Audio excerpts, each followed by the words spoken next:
ছোট বন্ধুরা, আশা করি তোমরা সবাই খুব ভালো আছো। তোমাদের দুদন দিদা আবার এসেছে তোমাদের গল্প শোনাতে। আজকের যে গল্পটা বলবো সেটা কেদারনাথ চট্টোপাধ্যায়ের লেখা ভবম হাজাম। নামটা একটু অদ্ভুত লাগছে, শুনে দেখো কেমন লাগে গল্পটা। এক রাজা ছিল, মস্ত রাজা। সে রাজার বিরাট হাতিশালা, হাতি, ঘোড়া, রাস্তা বলে ঘোড়াশালায় ঘোড়া, গোশালায় অডেল গরু, এ তো সব রাজারই মোটামুটি থাকে। কিন্তু ওর আরও অনেক কিছু ছিল। ভাড়ার ভর্তি ইঁদুর, পুকুর ভর্তি ব্যাঙ, আবার পুকুর ভর্তি মাছ, আরও অনেক কিছু। বিরাট রাজা। তো সেই রাজার মাথায় না দুটো শিং ছিল। সেই জন্য রাজার কি করতে হতো, চুলগুলো একটু বড় বড় রাখতে হতো। তারপরে রাজা তো মুকুট পরে, সিংহাসনে বসে মুকুট পরে, সেই মুকুট টুকুট দিয়ে অনেক কষ্ট করে ওই শিং দুটো ঢেকে রাখতো, যাতে প্রজারা কেউ না দেখে। কিন্তু চুল বড় বড় হলেও কত আর বড়, মাঝে মাঝে তো কাটতে হয়। কিন্তু মুশকিল কি হয়, রাজার বাড়িতে যে নাপিত রাজার চুল কাটতে আসে সে আর ফিরে যায় না।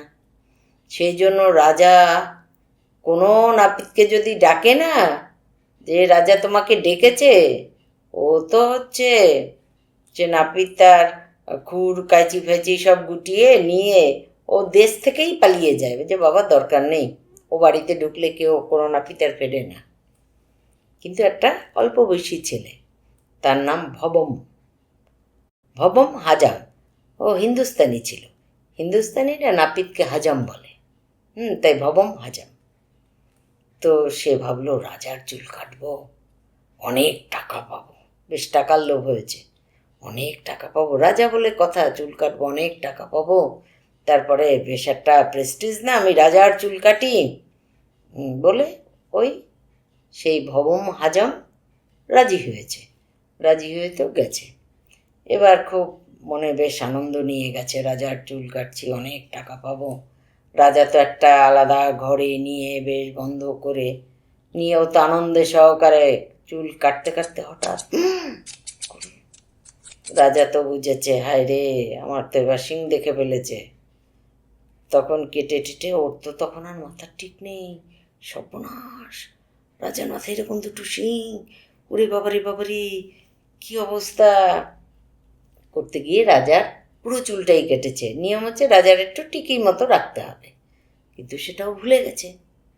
এবার রাজা তো একটা ছুতো পেয়েছে, বলে কি, তুই আমার টিকি রাখিস নি, তোর তো গলা কাটা যাবে।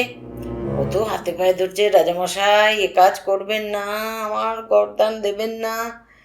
বলে না, বলে রাজামশাই দেখুন, আপনার টিকি তো দুদিনে গজিয়ে যাবে, কিন্তু আমার গলা কেটে গেলে আর কি গলা গজাবে, আমি তো মরেই যাব। আমার বউ বাচ্চা নিয়ে তাদের কি হবে, রাজামশাই এ কাজ করবেন না, আর তাহলে আপনি কোনো দিন আর নাপিত পাবেন না, আপনার চুল কেউ আর কাটবে না, আপনার কত বদনাম হবে বলুন, আমাকে ছেড়ে দিন। তখন বললো, শোন, একটা শর্তে ছাড়তে পারি। বলে, হ্যাঁ বলুন। বলছে, খবরদার, এই কথা যদি তুই কারোর কাছে বলেছিস তাহলে কিন্তু খবর আছে, তাহলে কিন্তু আর তুই বাঁচবি না। বলে, না রাজামশাই, আমি কাউকে বলবো না, আমি কাউকে বলবো না। বলে তো ও সেই ও খুরকাচি নিয়ে একেবারে দৌড়। কিন্তু ওর তো পেট ছিল ভীষণ পাতলা, কোনো কথা ওর পেটে থাকতো না। এবার তো এ কথা তো কাউকে বলা যাবে না, তাহলে তো ওকে মেরেই ফেলে দেবে।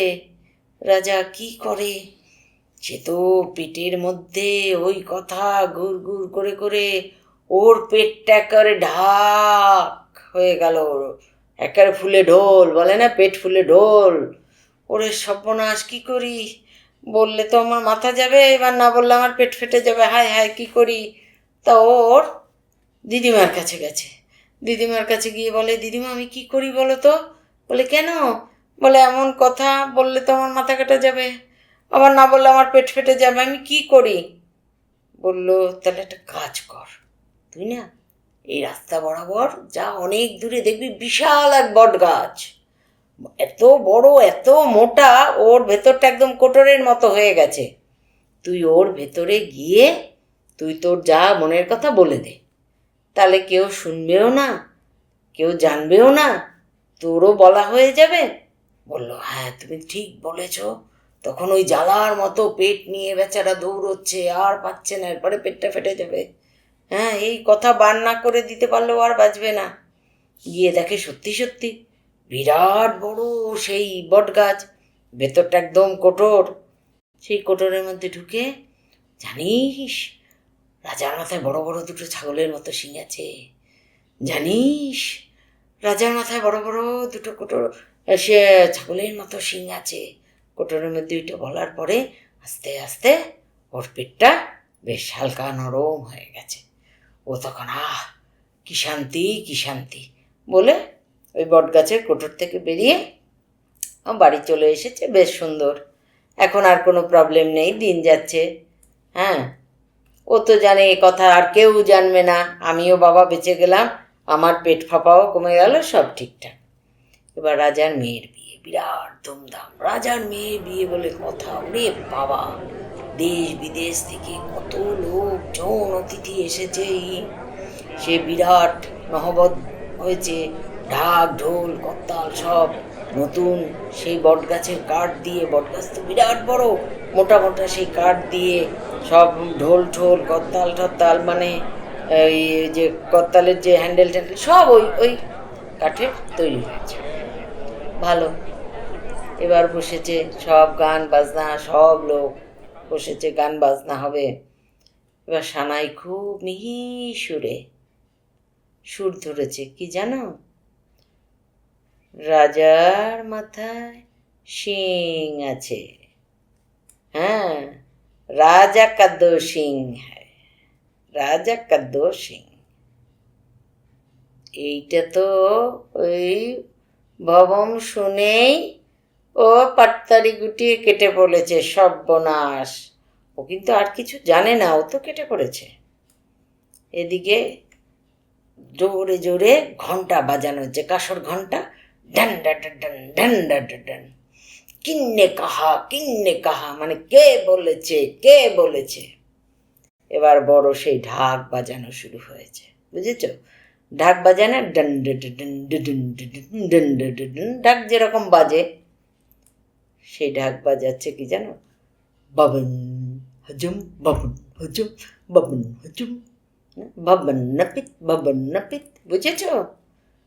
হায় রে হায়, গাছের মধ্যে গিয়ে বলেও নিস্তার হলো না।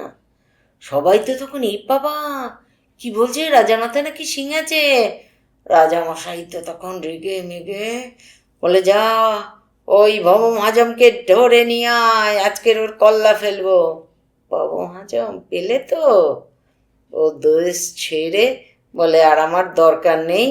ও বহু দূর, ও দেশ ছেড়ে তার পরের দেশ ছেড়ে আরো অনেক দূর চলে গেছে, ওকে আর রাজা ধরতে পারেনি। আর কি হবে, সবাই ইস রাজার মাথায় শিং আছে, বুঝেছ? রাজার মাথায় শিং আছে। কেমন লাগলো? ভবম হাজম, হাজাম হচ্ছে হিন্দুস্তানিরা নাপিতকে বলে, বুঝেছ? এই জন্য ভবন নাপিত, আমরা বাংলায় হচ্ছে ভবন নাপিত। ভালো লাগলো? পরের দিন আবার একটা নতুন গল্প নিয়ে হাজির হবে তোমাদের সে দোদন দিদা। ভালো থেকো বন্ধুরা।